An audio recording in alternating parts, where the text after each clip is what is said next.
Every one, Bigg Boss season 6ന്റെ പുതിയ അപ്ഡേഷനിലേക്ക് എല്ലാവർക്കും സ്വാഗതം. അപ്പോൾ നമ്മുടെ BB ഹോട്ടലിന്റെ രണ്ടാമത്തെ ദിവസമാണ്. ഇന്ന് ഗസ്റ്റ് ആയിട്ട് എത്തിയിട്ടുള്ളത് ശ്വേത മേനനായിരുന്നു കേട്ടോ. അപ്പോൾ ഇന്നലെ സാബു ചേട്ടൻ എത്തി, ഇന്ന് ശ്വേതയും കൂടെ എത്തി. അങ്ങനെ അവരുടെ ആ ഒരു ടാസ്ക് നല്ല ഉഷാറായിട്ടാട്ടോ പോയിക്കൊണ്ടിരിക്കുന്നത്. അങ്ങനെ ശ്വേത വന്നതിന് ശേഷം ഓരോരുത്തർക്കും ഓരോരോ കാര്യങ്ങളൊക്കെ ആയിട്ട് ഇങ്ങനെ അവരുടെ ഡ്യൂട്ടി ഭംഗിയായിട്ട് ചെയ്യുന്നുണ്ട്. ടാസ്ക് നല്ല ഗംഭീരമായിട്ട് തന്നെ മുന്നോട്ട് പോകുന്നുണ്ട്.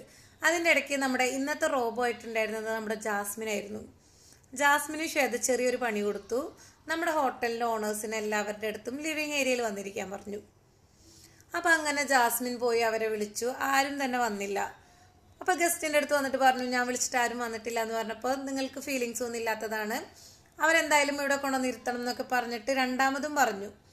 അപ്പം അങ്ങനെ ജാസ്മിൻ അവരുടെ പിന്നിലൊക്കെ കുറേ നടന്നു, നിങ്ങളെ വിളിക്കുന്നുണ്ട് എന്നൊക്കെ പറഞ്ഞിട്ട് ഇങ്ങനെ വിളിച്ചുകൊണ്ടിരിക്കുന്നുണ്ട്. പക്ഷെ ആരും തന്നെ ജാസ്മിനെ മൈൻഡ് ചെയ്യുന്നില്ല കേട്ടോ. അപ്പം തന്നെ റസ്മിൻ ഉണ്ടായിരുന്നു കിച്ചണിൽ, പിന്നെ നമ്മുടെ അൻസിബ് ഉണ്ടായിരുന്നു. ഇവരാരും തന്നെ ജാസ്മിൻ ഇങ്ങനെ പറയുന്നതായിട്ട് മൈൻഡ് ചെയ്യുന്നില്ല. അവസാനം ജാസ്മിൻ ഇവർ വർക്ക് ചെയ്തുകൊണ്ടിരിക്കുന്ന ഗ്യാസ് ഓഫ് ചെയ്യാൻ നോക്കിയപ്പോഴത്തേക്കും റസ്മിൻ കയ്യിൽ കയറി പിടിച്ചു. അവിടെ നല്ലൊരു അടിയാട്ടോ നടന്നിട്ടുണ്ടായിരുന്നു. ആ ഒരു ഫൈറ്റിന്റെ ബാക്കി ഭാഗം 24/7 നമ്മുടെ TV യിൽ നിന്ന് ടെലികാസ്റ്റ് ചെയ്തല്ലോ, എവിടെയും കാണിച്ചിട്ടില്ല.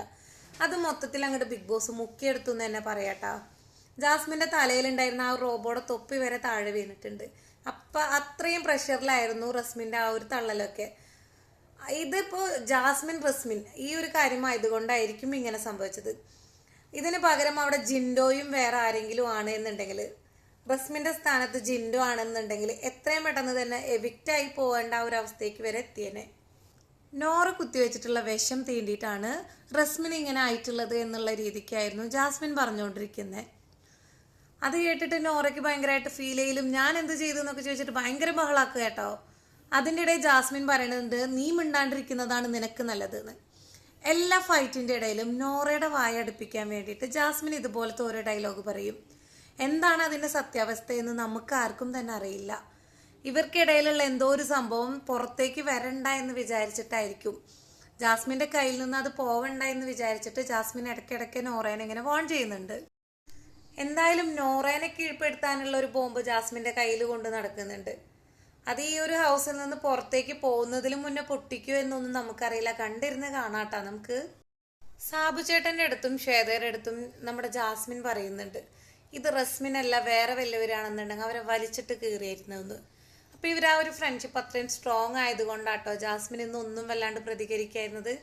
പക്ഷെ ഇന്നത്തെ ആ ഒരു ഫൈറ്റിൽ ആ ഒരു ബിഗ് ബോസ് വീട്ടിലെ എല്ലാവരും തന്നെ ജാസ്മിനെ സപ്പോർട്ട് ചെയ്തുകൊണ്ടാണ് നിന്നിട്ടുണ്ടായിരുന്നത്. അത് ജാസ്മിന് കിട്ടിയിട്ടുള്ള ഒരു വലിയൊരു ക്രെഡിറ്റ് എന്നായിട്ട് തന്നെ പറയാം. ഇതുവരെ എല്ലാവരും ജാസ്മിനെ തള്ളി പറഞ്ഞവര് ഇന്നത്തെ ആ ഒരു ഫൈറ്റിൽ എല്ലാവരും ജാസ്മിന്റെ ഒറ്റക്കെട്ടായിട്ട് ജാസ്മിന്റെ കൂടെ തന്നെ ആട്ടോ അവരൊക്കെ നിന്നത്. ഏത് ഗസ്റ്റ് തന്നെ വന്നാലും ഇവരുടെ തൊട്ടി സ്വഭാവം മാറ്റില്ല എന്ന് തീരുമാനിച്ച് ഇറങ്ങി തിരിച്ചവരാട്ടെ ഇവരെല്ലാവരും. ഇവരുടെ ആ ഒരു ഫൈറ്റ് ഒക്കെ പരിഹരിച്ചു വരുമ്പോഴത്തേക്കും ബിഗ് ബോസ് അണ്ണൻ ആകെ വയ്യാണ്ടായി തോന്നുന്നു. അപ്പൊ ഇന്നത്തെ ടാസ്ക് ഒക്കെ അവിടെ കംപ്ലീറ്റ് ആയിട്ടുണ്ടായിരുന്നു. ഇനി നാളത്തെ ദിവസം ഡേ 3 എന്തൊക്കെയാ സംഭവിക്കുന്നതെന്ന് നമുക്ക് കണ്ടു തന്നെ കാണാം. പുതിയൊരു സ്ട്രോങ് ആയിട്ടുള്ള ഒരു ഗസ്റ്റ് വരിക എന്നുണ്ടെങ്കിൽ ഇന്നത്തെ ഡബിൾ ആയിരിക്കും നാളത്തെ ഫൈറ്റ്. അപ്പോൾ നമ്മൾ നാളെ പുതിയ അപ്ഡേഷനായിട്ട് വീണ്ടും വരുന്നത് വരേക്കും എല്ലാവരോടും ബൈ.